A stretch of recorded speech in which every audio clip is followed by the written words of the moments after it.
out for a bit.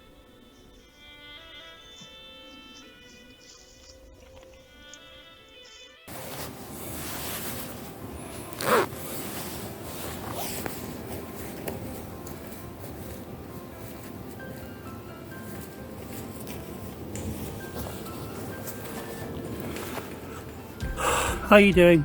All okay? Welcome to Just Going Out for a Bit. For the more observant of you,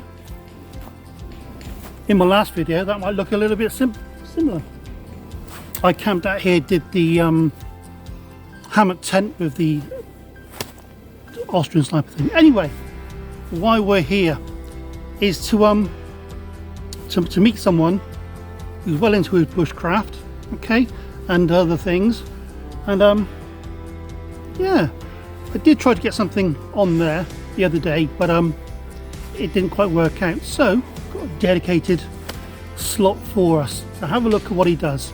Okay, join me, okay, and let's start off with what we're doing today. We're having a talk to a Stone Age man, okay, and a Kettle steak off. Right, this is going to be a good one. Catch ya.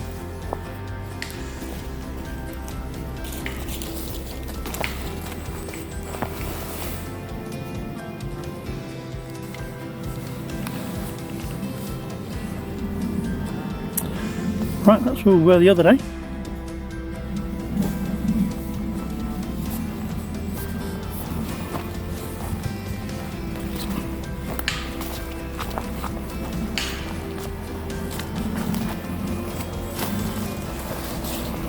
A little small walk through the woods. Ooh.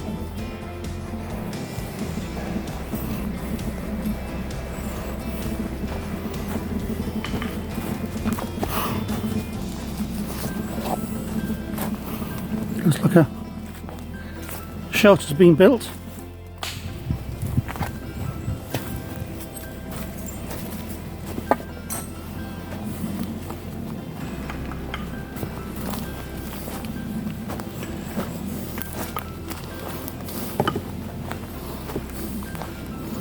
Hello. And this is DJ of DJW Bushcraft. How you doing?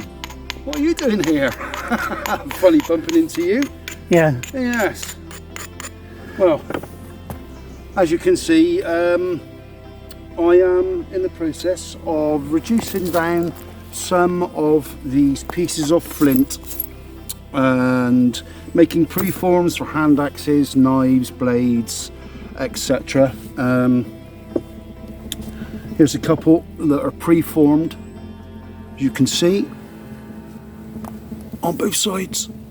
And these I take away and tidy up. It's just that I don't have to carry all the debitage home, but obviously we dispose of it carefully so the archaeologists don't stumble across it. Here's a small blade. And that will be obviously pressure flaked at a later date using these pressure flakers. I might show you a little bit of that in a bit. Cool. Okay, but at the moment what we're doing is we're trying to go all the way around the piece and trying to find, if you can imagine, a center line. So if you were to cut through the center, anything below the center we need to peel away this way, and anything above the center we need to peel away that way. But obviously in nature nothing is straight, so we have to manufacture a straight edge by using these platforms that are set up, that we set up as we go along, and we try to gain control of the piece. So as I'm looking at this now, there's a platform here. It's not quite ready to be struck yet. We use this is an antler, this is a red antler antler, and these are called soft hammer for direct percussion.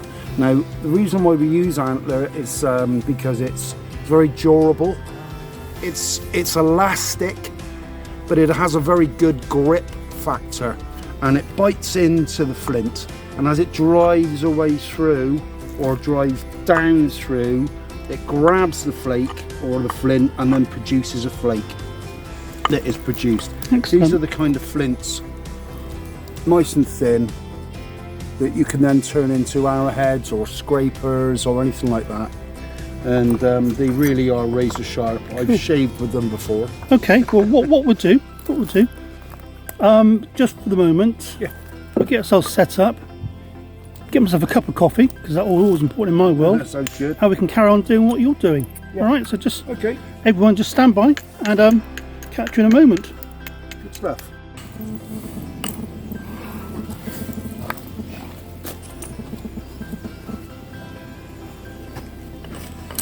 Okay, while Darren of DJW Bushcraft gets on with that,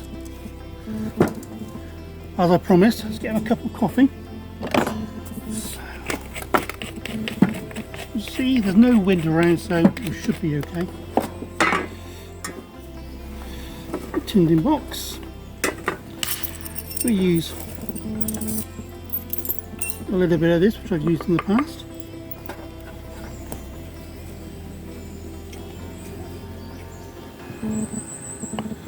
Bit of fire lighter.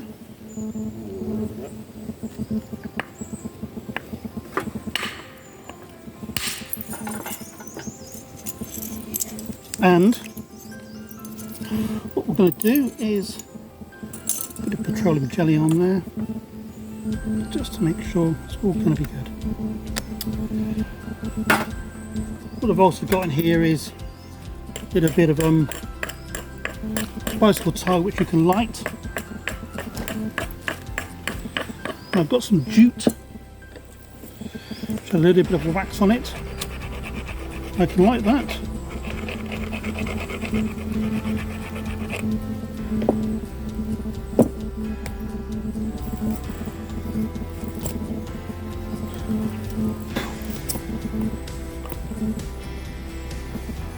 In a very short space of time.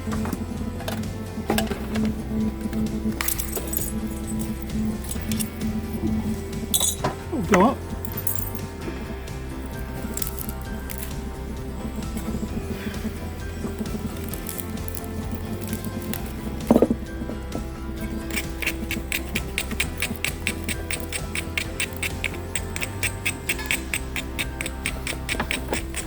Incidentally, on the bottom of here, because I found that these things burn a little bit hot on the bottom, I've got some plumber's gauze which will protect the bottom as well.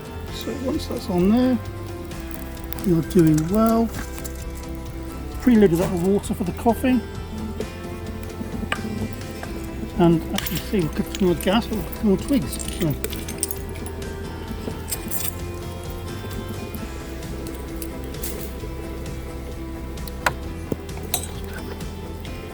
Good, eh?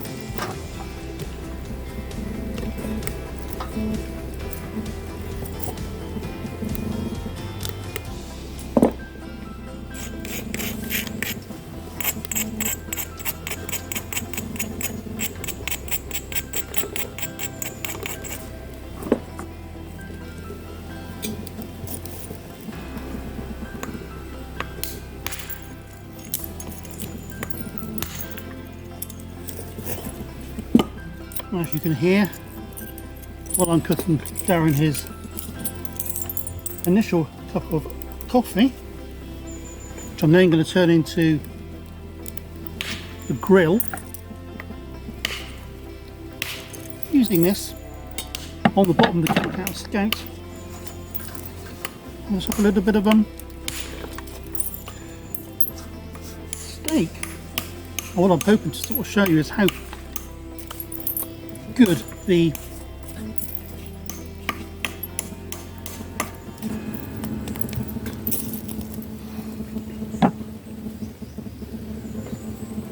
flint is Darren's using.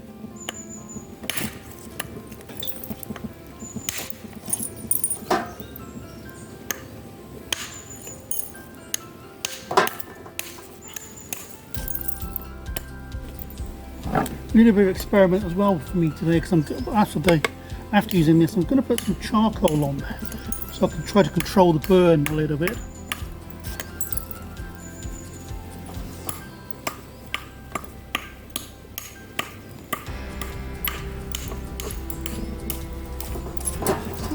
sufficient, really.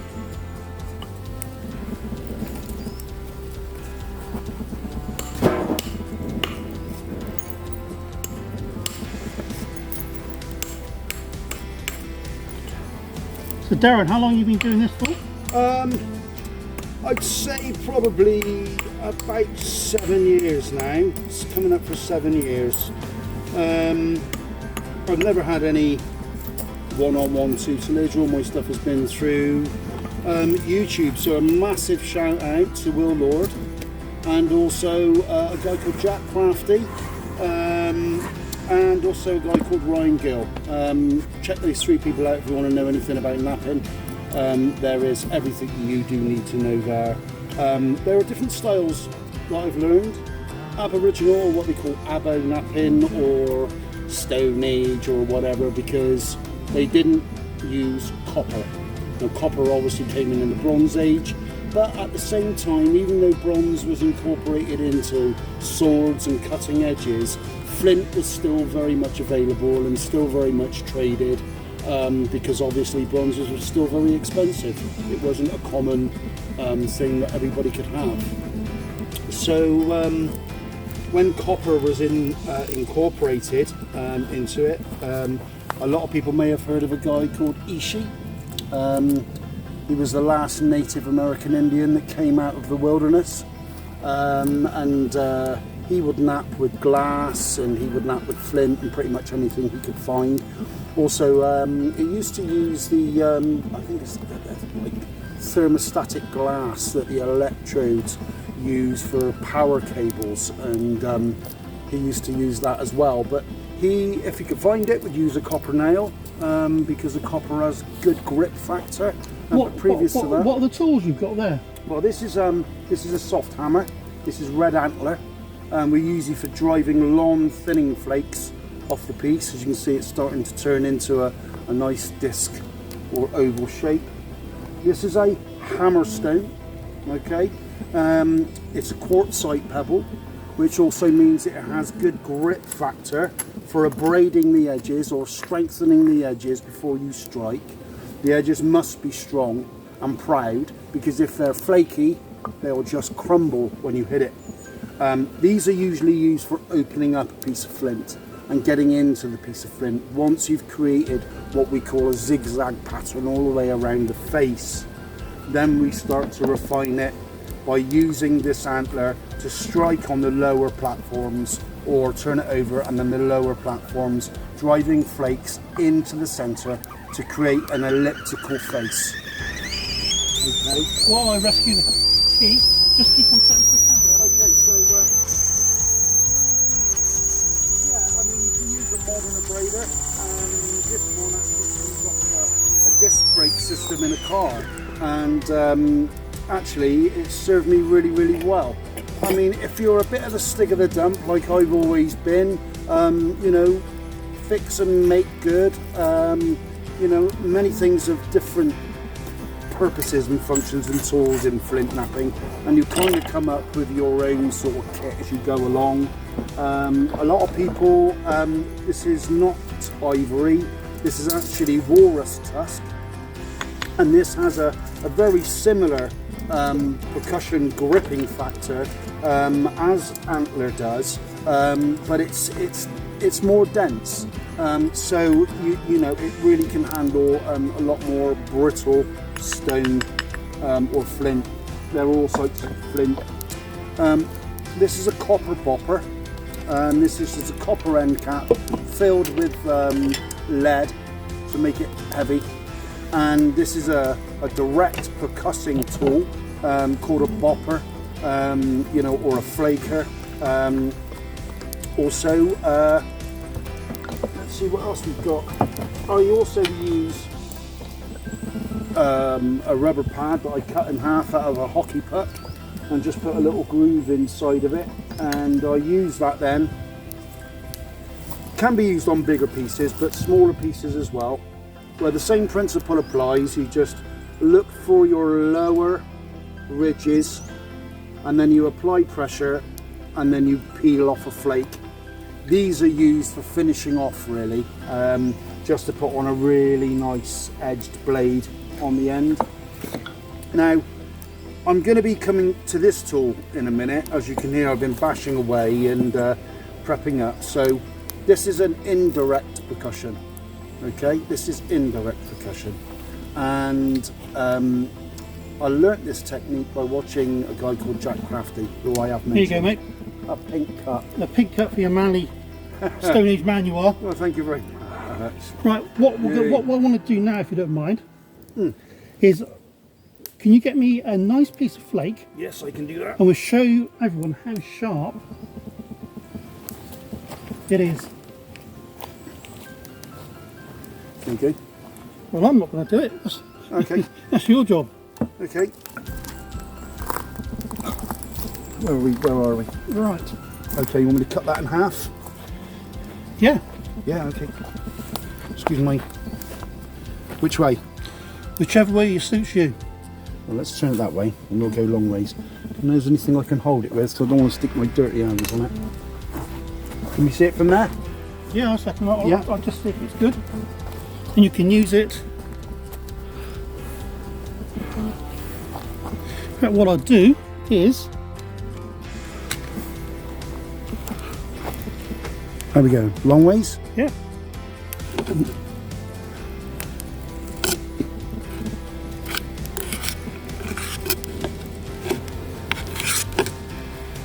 look at that.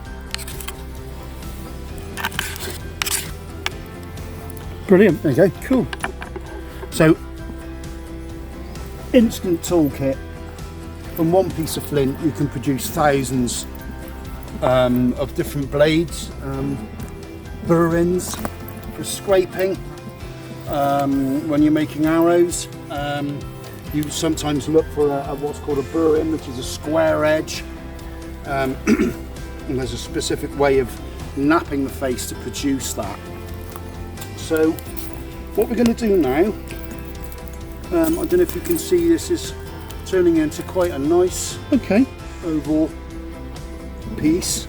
It's still not elliptical, we've got some issues. We've got a hollow in the middle, which is a shame because obviously we want to get our flakes to travel further than the centre, which means that we have to come lower than the divot to drive a flake. Okay, what we'll do, while you're working on that, Yeah. I'll work on your steak, Okay. which is a fair, That's a fair deal. fair deal. Okay, got a little issue here anyway, so before I get into that I've got to address this problem, because if I don't, these incipient cracks can cause the whole piece to fail. And this is actually quite a nice piece with a fossilized well, vegetation. I think it's definitely internodal, and we have a center and two internodes that have come off. I don't know if you can see that. Right. I'll bring that into the camera and show the viewers here. Yep, that's all right. That's Yeah, cool. Just carry on working. Okay. You've got speakers that stop your Concentration. Yeah, just work on it. Okay. Now those who were listening yesterday, day before yesterday, when I had my little campsite just over there, this is some of the tap tap tap you were listening to.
That vacuum on the caddy kettle, sucking all the air through the bottom, over the top.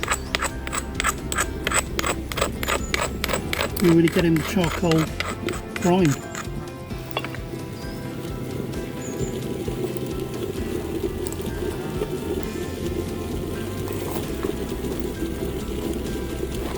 Don't forget your coffee.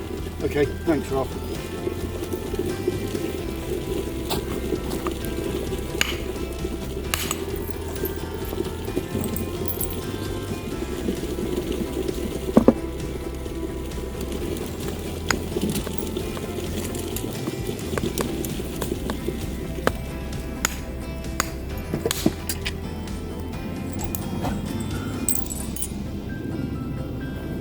Oh, I just love it when I got a nice piece of flint.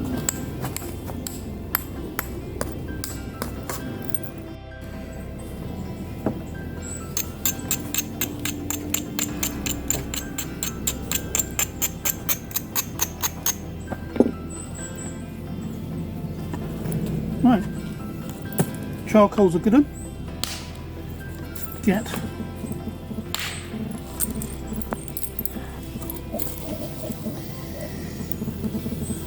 steak done. And a little bit of time.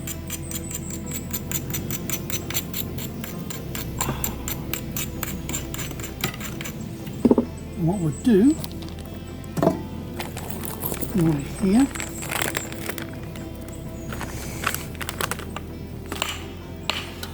Use the water in the coffee.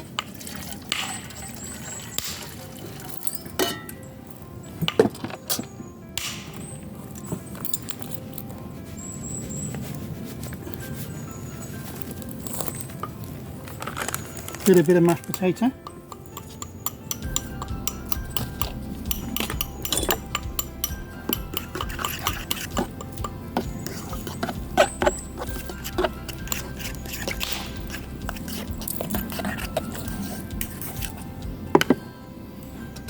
Good things, we can always add water.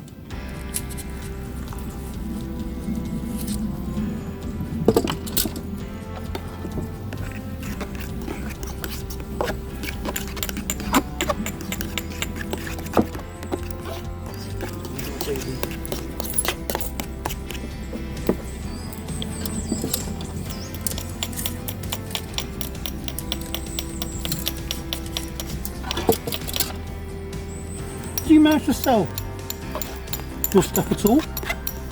Yeah, I do. I have a website which I'm just in the process of starting up. It's called stoneagejewelryandlithics.com. Very soon there will be a selection of barbed and tanged Bronze Age arrowheads and some Cahokia points on there. Some what? Cahokia. What's that in English? That's it's an American style hunting point. Very good for hunting. Obviously we're not allowed to use Stone Age points in this country. We're not allowed to hunt with archery anyway. But just for historics and aesthetics, they're very nice to look at. They're works of art on their own, I think. I work with glass as well, and I've made commission pieces for different people. And sets and gifts as well. We also do a little bit of pyrography. I'm also a potter as well, and some of my handmade pots will be going on sale there as well. Some of the work that I've done in the past. So yeah, by all means, feel free to come in and have a look. Check out my webpage, stoneagejewelryandlithics.com. and have a look on my Facebook page as well, and that'll give you an idea of some of the stuff that I make. Is that DJW Bushcraft? Facebook? No, that's Darren James Wellsman.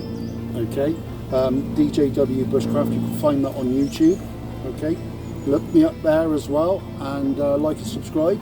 And I'm pleased to answer any questions you may have about my work, or about courses that I run, one-on-one opportunities to flint knap. And obviously bushcraft opportunities as well, going out, you know, and doing a range of basics all the way through to advanced and super advanced and whatever it is you want to do. But I don't think I've ever had such a glorious cup of coffee as this one. Well deserved. I feel like Well, that's what a proper Stone Age man would have had. pink teacup, of course. Yep. It's like the Mad Hatter's Mad Bushcraft's tea party. Or coffee party. So what else have Or as you Dominic what else, Bosman would say, what else you been doing about good coffee. here? What else have I been doing? Well, whilst I've been here, I was led to believe that there was a shelter put up here with what you can see, the kitchen arrangement and everything else, because a soldier had lost their life in Afghanistan, and this was kind of in remembrance of him. I believe his name is Lee, is that right? Is it Lee's Snack Bar? This is what I found it. That's what I saw. Okay, and so the shelter was in a bit of disrepair and needed a bit of TLC and needed strengthening. So I just basically pulled it down and restarted off the initial sort of skeleton structure. Using only what I have here, I haven't really brought anything in specifically to deal with it, apart from my little Laplander saw. My arms feel like Popeye with all the sawing I've been doing, but yeah, it's all good. It's good. It's a lovely location. Where is it? Where are we actually? Is it the Savannah? It's not Savannah. We're at an undescribed location in Wiltshire. Oh, yeah, of course. We drove past Savannah, didn't we? Yeah. We are in an undisclosed location in Wiltshire. But yeah, it's very beautiful here. It's very, very quiet, and it's just ideal, really. I mean, obviously, I make a lot of noise with my flint knapping, but just as a point, it's quite interesting that when you hear that crack sound, it's not the crack of the red deer necessarily, red deer antler hitting the flint. It's because a flake detaches from the flint 4 times faster than the speed of sound, which is why it makes such a crack when it actually does release a nice flake. Talking about nice flakes, we're getting to a point now where we need to kind of level this off a little bit, because we are nearly getting to that stage of finishing this one up. So I'm going to shut up for 5 minutes and concentrate on what I'm doing. So in that time, that 5 minutes, steak and mashed potatoes is going to be served. Okay, great, brilliant. I'm hungry too.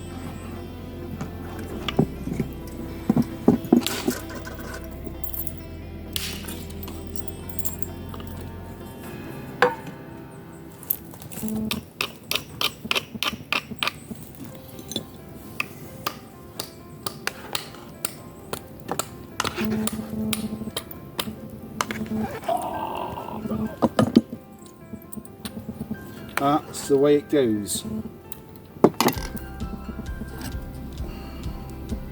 Maybe there's just an incipient crack in there. But there we go. That's flint knapping. It's a shame, because it would have been a beautiful little hand axe. Very Right. nice size. Well, You win some, you lose some.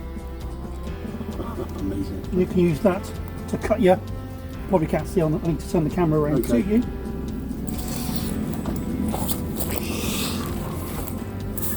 Oh, amazing. Okay. And the delicate little surgeon's implements. Yes. I'll make short work of that.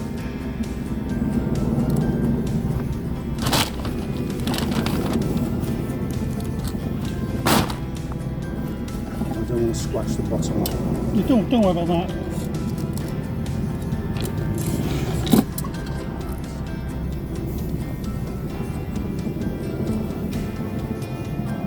You can cut your own hand. That's right, it's only a little nick. So remember, Yeah, when you are eating out in the forest, always ensure there's a responsible adult around. there's a first aid kit down there. Yeah, I'll go and get it. It's okay. Okay. It just This goes, is a proper knife for you. just goes to show.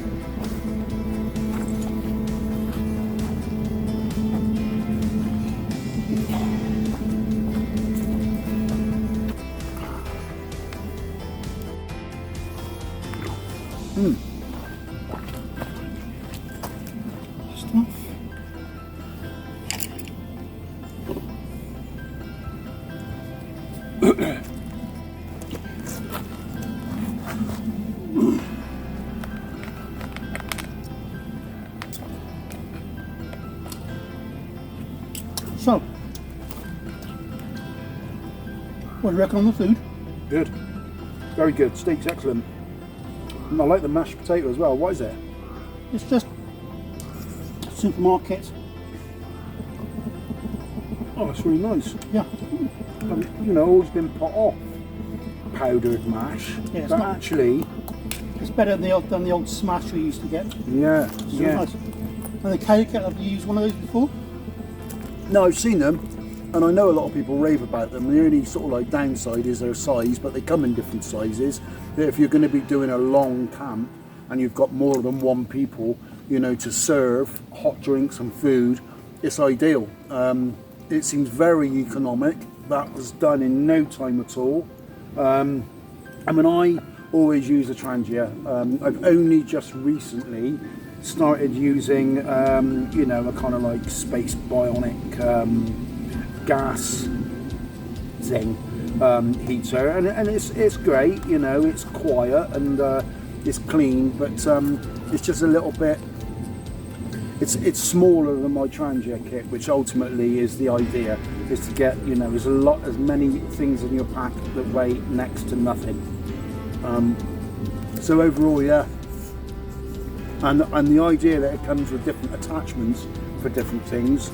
A lot of people want the entire kit, and I suppose the more things you can do with it, the more versatile it is, the more you can justify having it in your pack. Mm-hmm. So for me, for an overnighter, probably not, but for a 3, 4 or 5 day camp, absolutely.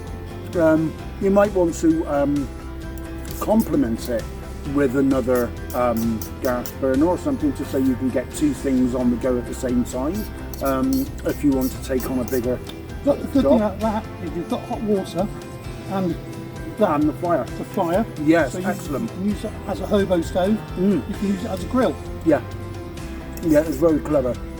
A great idea. And it's pretty robust as well all around. You know, it's not the sort of thing that's just going to fall over, is it? And it's a solid base on the bottom. And it's not going to become blown over in the wind, is it? No. No. No. You know, like Really good. mess tins on top of a, you know, you're asking for trouble, aren't you? Right, we'll get the other bit of steak going. Amazing. You're able to talk quickly about your unfortunate flint. Well, that's flintknapping. You pass me your plate. Yeah, sure. That's flintknapping. It is a shame because it was turned into a really nice piece. I'm tempted. I'm tempted to super glue it and just keep it at home because when we came across this piece of flint, it was just flaking so nice. It was just a shame, but that's the law of averages. Any flint napper will tell you the piece that you actually see in the napper's hand, finished and complete, it's possible that he's already broken 3 or 4 before that was made. Depends on how good you are, depends on how good the flint is, and it depends, I suppose, on how awake you are. I will save this, but had it been another piece, I probably would have just continued to nap it because it is nice flint, and I would have just turned it into something else.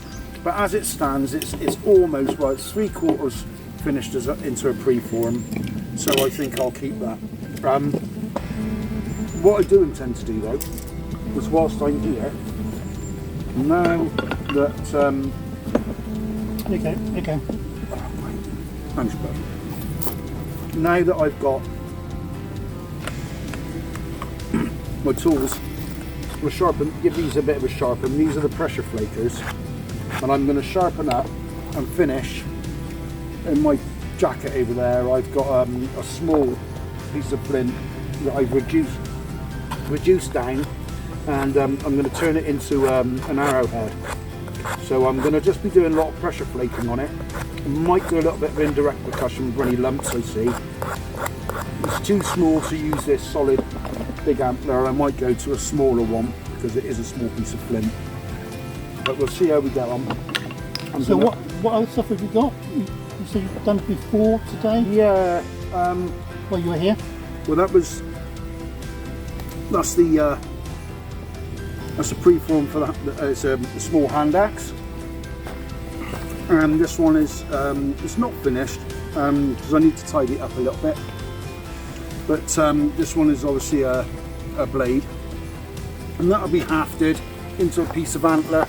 I also do leather work as well, which I've just started getting into, and you can have a look at my leather work on my Facebook page, Darren James Wellsman. Brilliant. Alright then, so what we'll do, wrap it up now. All right. Okay. Well, thank you Darren from DJW Bushcraft. I hope you've enjoyed what he does. I hope he's enjoying the mash and steak. Oh, perfect. And I hope you've got something out of watching how good the Kelly kettle is on the little stove sort of thing. So, right, so that's a good day all round. I'll clean up now and get out of Darren's hair, so to say. So, thanks very much. It's a good night from him. Good night from me. Take care. Good night. Cheers. Bye.